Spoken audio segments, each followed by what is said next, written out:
Fighting for his family's reputation, a Massachusetts father is going after Netflix for the true crime documentary on the college admission scandal.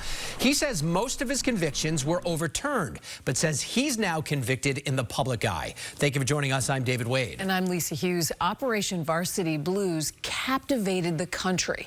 WBZ's Brandon Truitt is live tonight with the details of a new lawsuit filed by this Cape Cod father. Brandon?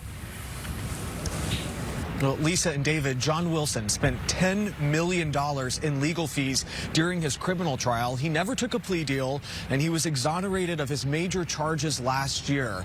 But he says what Netflix ultimately aired and accused him of, even the feds didn't link him to.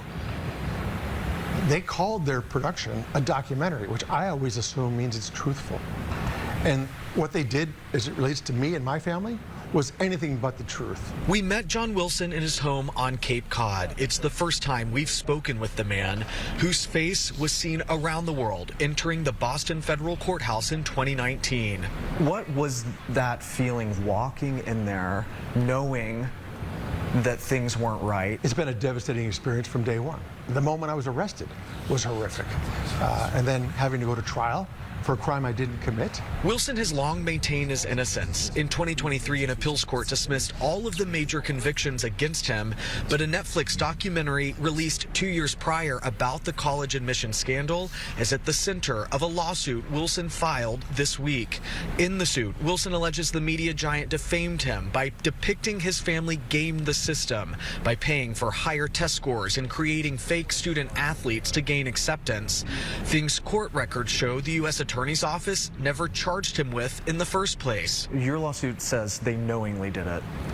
They did, because we warned them in advance of all the facts that were in the public record about my son. Wilson says he sent these photos and other documents to Netflix before its release, showing, he says, his son's storied career as a swimmer with thousands of hours of training and a former world record.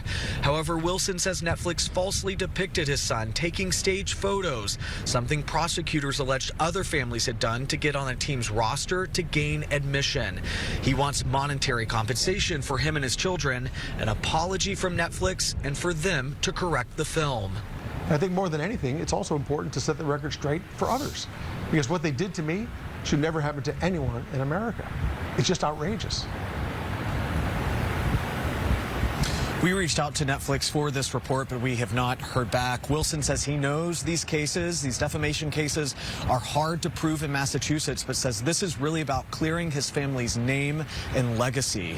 Live in Boston, Brandon Truitt, WBZ News. Yeah, he is committed to this. Brandon, thank you. Just into the WBZ newsroom, a state